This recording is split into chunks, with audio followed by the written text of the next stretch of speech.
So you talk a lot about customer experience, customer service, employee experience, Hmm. but also I think I read somewhere business as theater.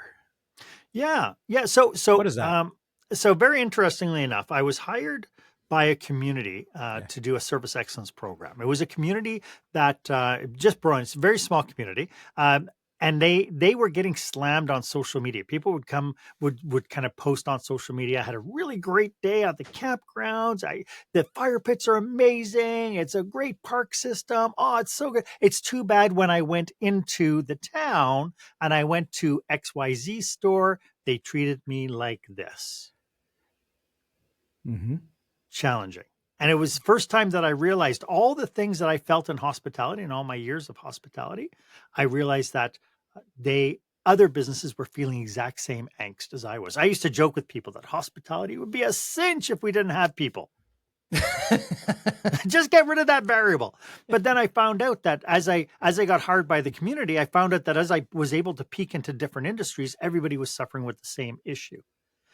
And then something really interesting, the year that I went and started working in a municipality, one of my coworkers came in. She goes, "Mark, you act, don't you?" I said, "Well, I act goofy, silly, but most times just immature." She goes, "No, no, no, like I mean on a stage." And Hmm. went right away, went into defense mode. It's like on a stage. I can't remember what I had for breakfast. How am I going to remember lines? Yeah. Anyway, we had a discussion. She encouraged me to go to the audition. I went to the audition. I got a part, and it was the first time I ever started acting. Where'd you get a part for? So it was a play called A Night in Provence. Okay. So originally I was hired to play the Irish guy, Hmm. but then about 3 weeks into rehearsal, the person who was playing the French guy wasn't there, and I said, "Oh, I'll read his part since we're not on stage together. I'll do his reading." And the minute they heard that I had this French accent, I could do the Frenglish, and I could do the Frenglish pretty good because I grew up in Quebec, eh? And so they said, "Oh, they said you have to take over. You got to be the French guy."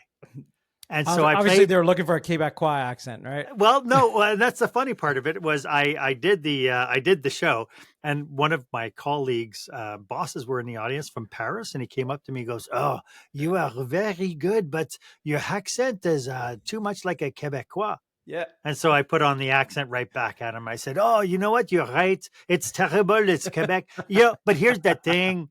I thought to myself, what if I'm going to take the part? Do I want to be the Parisian French or the Quebec French?" And I Yeah. just thought to myself, you know what? I'll go with the Quebecois because I don't want to lower my standards. Yep. There you go. There you go. There's the Quebecois coming out right there.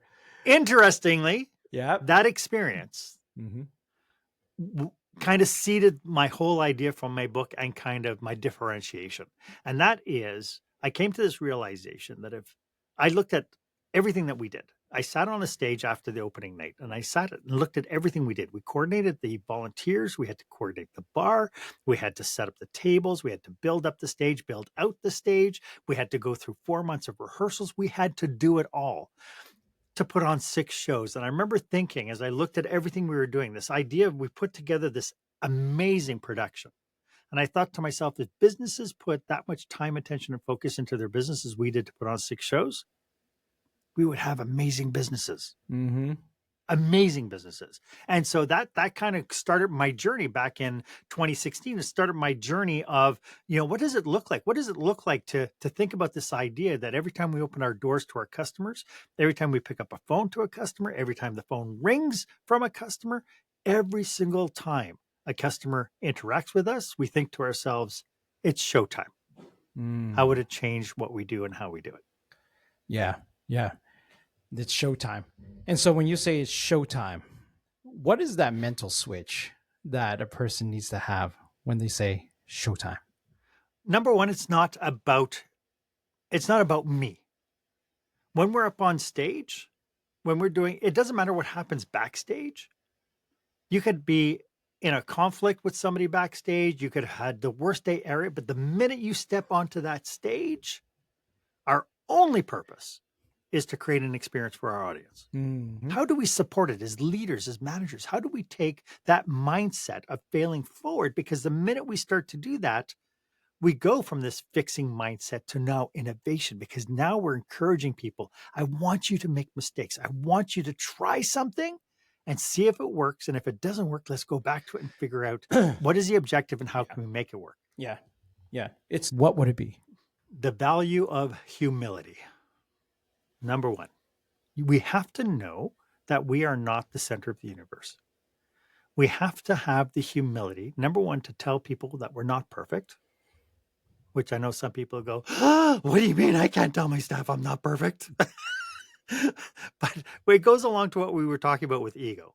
Humility is the means by which we say we don't have all the answers. Mm-hmm. And so when we go face to face, even with what we started this, as we started talking today, we talked about leaders talking to employees, having the humility to say, oh, there is Bob, and I haven't talked to Bob in a few months, and I don't know what's going on with Bob. It takes humility to have yourself stop. That humility will force intentionality. Mm-hmm.